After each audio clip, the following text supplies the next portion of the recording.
ప్రసన్నన్నతో దండైపోతామా, జెండా ఎగరేద్దామా. ఓ ఊరు మన పల్లె గడపలో పొద్దై పొడిచిండో, అభివృద్ధి నడిచిండో. నల్లపరెడ్డి ప్రసన్నన్నతో దండైపోదామా, జెండా ఎగరేద్దామా. ఓ ఊరు మన పల్లె గడపలో పొద్దై పొడిచిండో, అభివృద్ధి నడిచిండో. సాదల గుండె చప్పుడు, తోడు నీడగా ఉంటడెప్పుడు, మాట తప్పడు మడమ తిప్పడు, జనం బిడ్డ జగనన్న పాటలు కదిలినాడు చూడు. రాజన్న రూపం ఈ జెండా, వైఎస్ఆర్సీపీ మన అండ, ప్రసన్నన్న సైన్యమై రండు.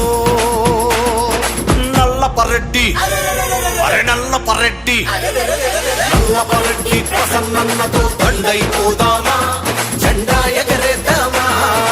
ఓ ఊరు మన పల్లె గడపలో పొద్దై పొడిచిండో, అభివృద్ధి నడిచిండో.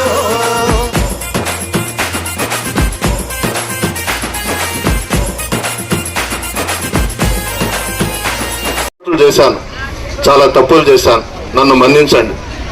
నన్ను నమ్ముకున్న వాళ్ళని, మా కుటుంబ సభ్యులని కొంతమంది వల్ల దూరం చేసుకున్నాను. మొట్టమొదటి నుంచి మా తండ్రి నల్లపరెడ్డి శ్రీనివాసులు రెడ్డి గారి టైం నుంచి ఈ గ్రామంలో కొన్ని కుటుంబాలు మమ్మల్ని కనిపెట్టుకుని ఉన్నాయి. కానీ కొన్ని దుష్ట శక్తులు వాళ్ళని పార్టీ నుంచి బయటకు పంపించారు, నాకు దూరం చేశారు. నా తప్పు నేను తెలుసుకున్నాను.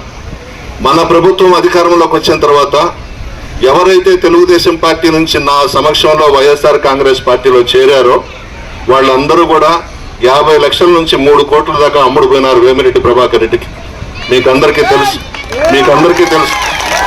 అందులో మీ గ్రామానికి సంబంధించిన ఒక వ్యక్తి కూడా 15 లక్షలు తీసుకొని ఈ మధ్యన వెళ్ళిపోయినాడు.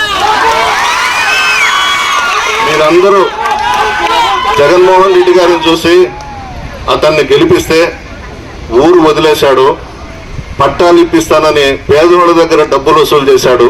ఇవన్నీ లిస్టు నా దగ్గర ఉన్నాయి, ఓపిక పట్టండి. వచ్చేది మన ప్రభుత్వమే, గెలిచేది నేనే. ముఖ్యమంత్రిగా జగన్మోహన్ రెడ్డి గారు ప్రమాణ స్వీకారం చేయబోతా ఉన్నారు. అందరి అంతు చూసేస్తాను, ఎవరిని వదిలిపెట్టాను.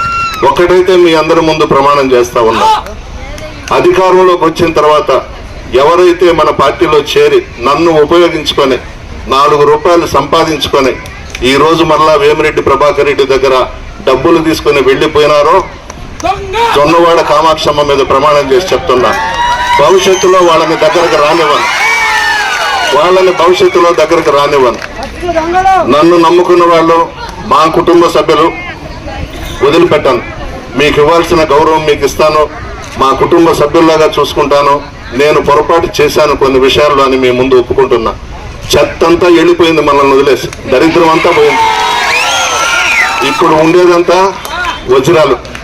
మా కుటుంబ సభ్యులు కొంతమంది ఇంకా దూరంగా ఉన్నారు, వాళ్ళను కూడా మీ అందరి సమక్షంలో క్షమాపణ కోరుతున్నా. ఒక వ్యక్తి వల్ల మిమ్మల్ని దూరం చేసుకున్నాను, దయచేసి రండి, అందరం కలిసి పనిచేసుకుందాం, పెనుబల్లి గ్రామాన్ని అభివృద్ధి చేసుకుందాం. మీరందరూ కూడా ఆశీర్వదించండి. నేను ఎమ్మెల్యేగా పోటీ చేస్తున్నాను, విజయసాయి రెడ్డి గారు ఎంపీగా పోటీ చేస్తున్నారు. ఒక్కొక్కరికి 2 ఓట్లు ఇస్తారు. 2 కూడా ఫ్యాన్ గుర్తు మీద వేసి మమ్మల్ని ఆశీర్వదించవలసిందిగా కోరుచు సెలవు తీసుకుంటాం.